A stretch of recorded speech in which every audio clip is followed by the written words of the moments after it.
जय हिंद प्यारे बच्चों। तो आज हम लोग पढ़ने वाले हैं पाटलिपुत्र वैभवम के बारे में, और यहाँ से मात्र 5 से 10 मिनट के अंदर में हम लोग इसको पूरा पाटलिपुत्र वैभवम को ख़त्म करने वाले हैं। और इसका आज हम लोग हिंदी कन्वर्जन करेंगे, और आपके एग्जाम में यहाँ से डायरेक्ट और एक भी पॉइंट आपके लिए बहुत महत्वपूर्ण रहेगा। इसलिए आप लोग एक भी पॉइंट को निम्न से सुनिएगा, और बेहतर होगा से आप लोग कहीं सुनसान जगह पर 5 मिनट के लिए अपने आप को चले जाइए, और यदि नहीं तो कान में एक ब्लूटूथ और कॉपी पेन लेकर बैठ जाइए।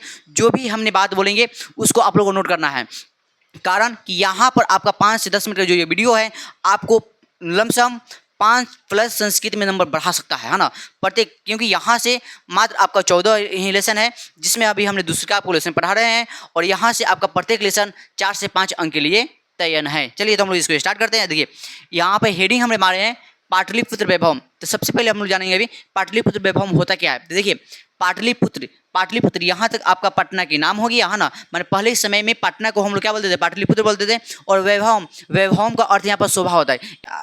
पटना के शोभा और सुंदरता हो गया पाटलिपुत्र, वैभवम का अर्थ कि यहाँ तक समझ में आया। तो आइए हम लोग इसको स्टार्ट करते हैं। अब बोला जा रहा है कि बिहार राज्य की राजधानी पटना है। अरे भाई हम लोग बिहार से, और हम लोग को पटना के बारे में पहले से जानकारी है ना। और यहाँ पर थोड़ा बहुत हम लोग किताबी माध्यम से थोड़ा जानना भी जरूरी है। चलिए, बिहार राज्य की राजधानी पटना है, और इसका महत्व सभी कालों में है ना।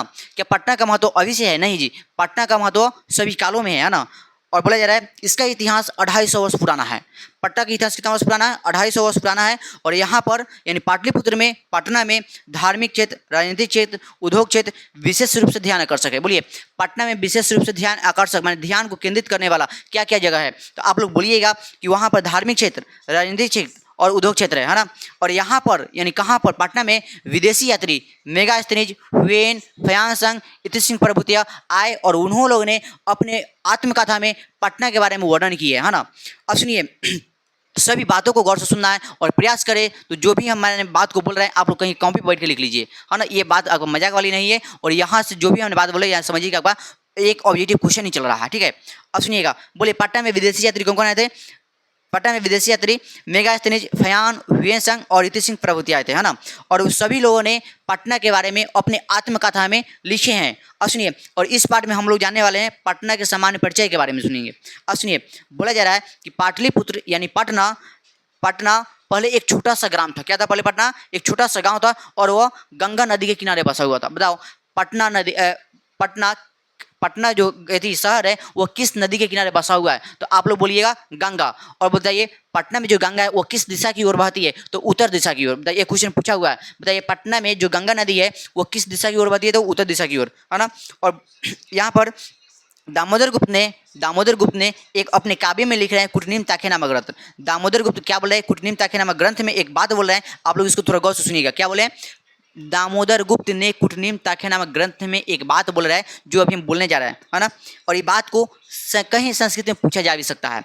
अस्ति महितल तिलकम सरस्वती कुलगिरम महानगरम नामना पाटलिपुत्रम परिभूत पुरंदरम स्थानम। यानी कि ये बात कौन बोले हैं? तो ये बात आपका दामोदर गुप्त ने बोले। दामोदर गुप्त कैसे बोले? आके बोलेगा, मुंह से बोले नहीं, वो एक कुटनीम ताखे नामक ग्रंथ में कह कर गए हैं। क्या कह कर गए? अस्ति महितल तिलकम सरस्वती कुलगिरम महानगरम नामना पाटलिपुत्रम परिभूत पुरंदरम स्थानम। यानी कि सरस्वती की कुल घर का अर्थ क्या होता है? जिससे में दादा परदादा नाना नानी घर बोलते हैं ना, बता तुम्हारा कुल घर कहाँ है। तो ठीक इसी प्रकार दामोदर गुप्त ने बोल रहे हैं कि सरस्वती का माने माँ सरस्वती का कुल घर जरूर माने नाना नानी मामा मौसी कोई का भी घर एक पटना में होगा। जो यहाँ पर यही बात बोले कि वहाँ पर सरस्वती का कुल घर कौन सा महानगर है? तो पाटलिपुत्र महानगर है ना।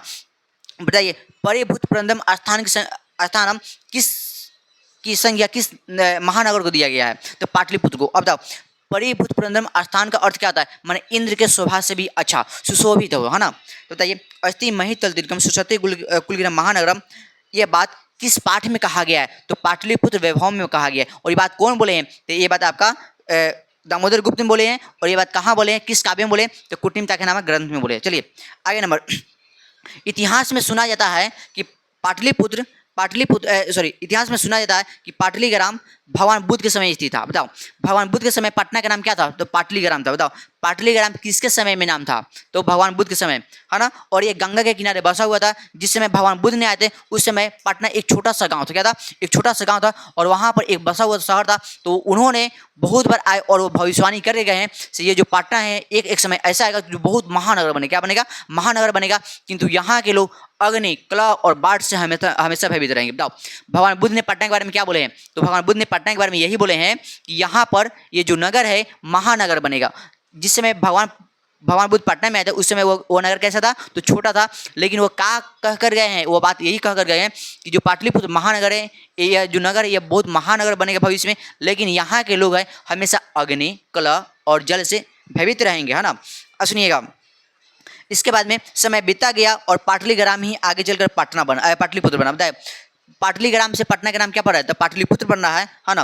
और इसके बाद में चंद्रगुप्त मौर्य के समय में जो पटना की रक्षा व्यवस्था था वह कैसा था? वह अति उत्कृष्ट था। बताओ चंद्रगुप्त मौर्य के समय पटना की रक्षा व्यवस्था कैसा था? तो अति उत्कृष्ट था। और यहाँ पर और वहाँ पर यहाँ तो बात समझ में आया कि बताइए चंद्रगुप्त मौर्य के समय पटना की रक्षा व्यवस्था कैसा था? तो अति उत्कृष्ट था। और यूनान के राजदूत मेगास्थनीस थे। बताओ यूनान के राजदूत कौन थे? मेगास्थनीस थे। और यहाँ पर एक और बात बोला जाए कि अशोक के समय पाटलिपुत्र की जो शोभा थी वो प्रियदर्शी बना। बताओ किसके समय में प्रियदर्शी? प्रियदर्शी का अर्थ क्या? मैं सबको प्रिय लगने वाला, सबको अच्छा लगने वाला। तो किसके समय में हो गया? यह अशोक के समय, हाँ सम्राट अशोक के समय पाटलिपुत्र की रक्षा व्यवस्था कैसा हो गया? माने प्रियदर्शी बन गया। बताओ किसके समय में पाटलिपुत्र की रक्षा व्यवस्था अच्छा था, माने अति उत्कृष्ट था? अति उत्कृष्ट। तो आप बोलिए चंद्रगुप्त मौर्य के समय। और प्रियदर्शनीय कब बन गया? तो यानी कि अशोक के समय में बन गया। अब बताओ, और यहाँ पर एक और बात हम बता दें आपको, सुतराम लिखा हुआ है ना, यहाँ पर लिखा हुआ है अस्य नगरस्य वैभवम प्रियदर्शन अशोकस्य समय सुतराम समृद्ध। यानी कि सबसे जो सुतराम हुआ, सुतराम का अर्थ अत्यधिक। क्या होता है? क्वेश्चन पूछा जा सकता है कि बताइए सुतराम का परिचित शब्द क्या होता है? आप लोग बोलिए अत्यधिक, है ना। अब इसके बारे में सुना जा रहा है।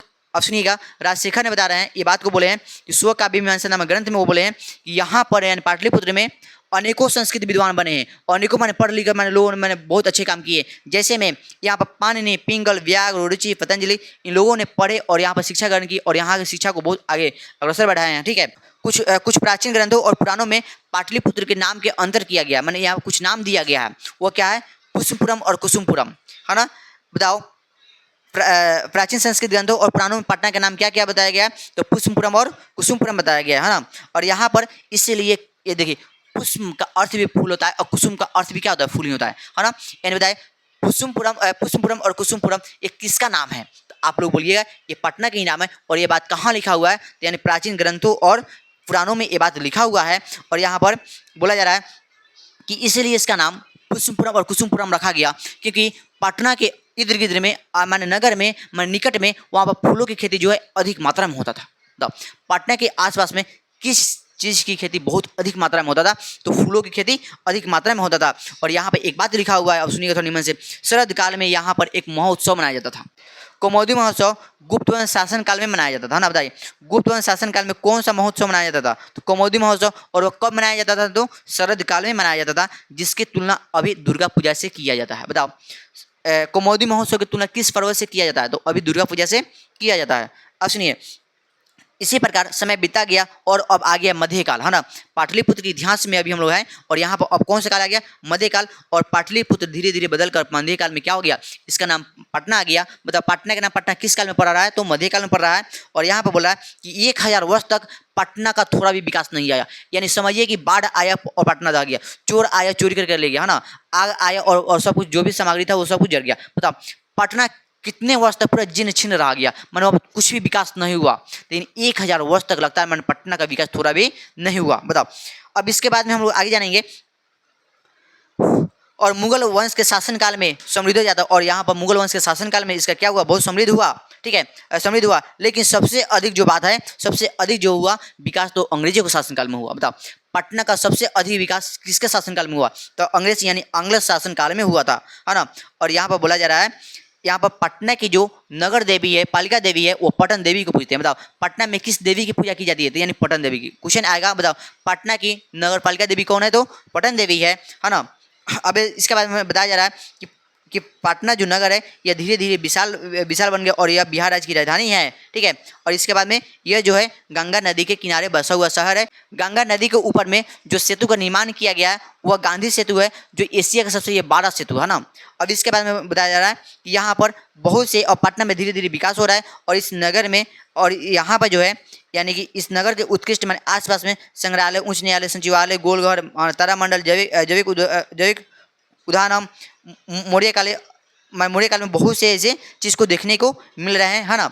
और यहाँ पर बता दे रहे हैं कि ठीक है, क्या आप लोग को ये वीडियो कैसा लगा, ठीक है ना। तो ठीक है, हम लोग मिलते हैं नेक्स्ट नंबर क्वेश्चन में, और जो आपका रहेगा क्या पार्ट, अब इसके बाद में हम लोग अलग की ओर चलेंगे। तो ठीक है, बहुत बहुत धन्यवाद।